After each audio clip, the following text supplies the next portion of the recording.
Китай продлевает безвиз для россиян до 2028 года. Вы еще помните, что когда-то нам вообще-то виза в Китай была нужна? Вообще Китай для меня раньше во многом казался таким вот сложным направлением. Это другой язык вообще непонятный, свои приложухи, Alipay, вот эти вот все, интернет, логистика, короче, все сложно. А когда в этом во всем тебе убирают визу из этого списка, то ты такой, опа, и уже вроде как бы психологически проще и билетик купить, и поехать, там посмотреть что-нибудь. И еда вроде вкуснее немножко. Россиянам с обычным загранпаспортом можно находиться в Китае до 30 дней, а это не только туризм, это еще и бизнес, конечно же, транзит, можно поехать дальше куда-то. Можно поехать к друзьям, к родственникам, ну, короче, не просто сфоткаться на фоне небоскребов Шанхая, но и там выставки посетить, поставщикам поехать, товары посмотреть. Виз никаких не надо. И Китай просто стал проще для спонтанного маршрута. Увидел билеты, собрался, купил, полетел. Таиланд на фоне Китая делает все абсолютно наоборот. Там власти сокращают безвиз с 60 до 30 дней для граждан 93 стран. Россия тоже входит в этот список. И я понимаю Таиланд. Вот для многих поездка в Тай — это не просто в отпуск поехать на там 10 дней, да, это такой вариантик перезимовать, пожить у моря, поработать удаленно, снять квартиру на месяц-два. Это такая маленькая жизнь в другой стране. А когда у тебя есть только 30 дней, это уже совсем другая история. Ты пока прилетел, пока там быт свой организовал, а уже нужно обратно. Согласитесь, это уже не то. Почему Таиланд так решил делать? Ну, тайские власти прямо говорят про злоупотребление доверием, скажем так. Кто-то использовал туристический безвиз, чтобы жить там постоянно. Кто-то работал нелегально, у кого-то были проблемы с оверстеями, у кого-то какие-то муткие серые бизнесы. Короче, турист стал наглеть. К этому ко всему, из-за того, что очень много людей было, естественно, аренда стала выше, ценник выше. Многие, наверное, заметили, что Таиланд стал значительно дороже. Инфраструктура не справляется, и от местных жителей поступает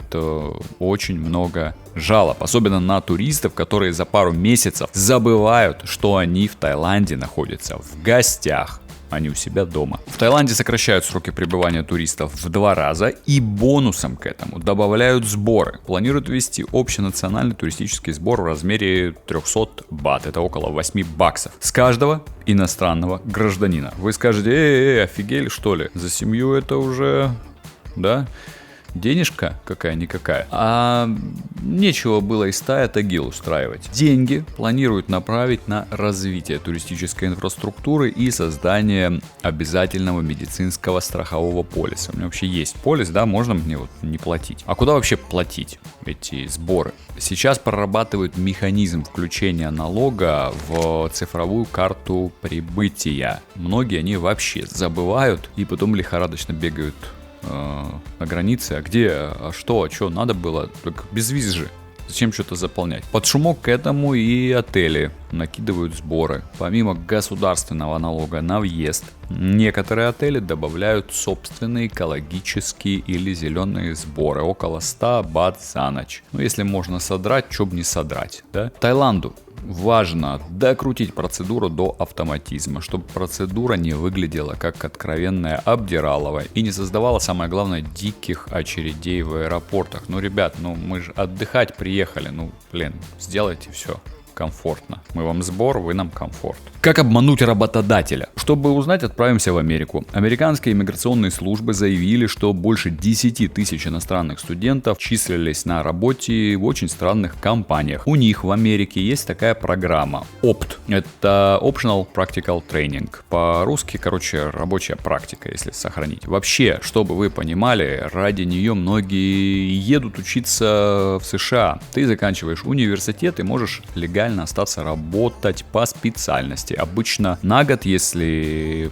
ты STEM-специалист, это IT, инженерия, математика, технология, то это дело можно растянуть удовольствие до 3 лет. Но эти программы оказались магнитом для мошенников. Когда начали проверять адреса тех, кто их устраивает на работу, там оказывались не офисы, а вообще пустые здания, закрытые двери, жилые дома или вообще непонятные локации. Теперь США взвесили все и хотят перекрыть воздух студентам-мошенникам. Но как обесточить фейковое трудоустройство? Короче, полностью взять и обрезать эту программу. Ну, вообще-то, ребятки, это огромная часть американской образовательной модели. Именно ради этого люди и ехали сюда, брали кредиты, платили десятки тысяч долларов за обучение, еще и за проживание, еще и за еду. Это я еще молчу, чего им стоило визу получить. Во Вьетнаме есть вьетнамско-российский банк VRB, но не спешите открывать там банковскую карту, если вы просто турист. Банк работает строго по вьетнамским законам. Чтобы открыть полноценный счет с картой, нужна виза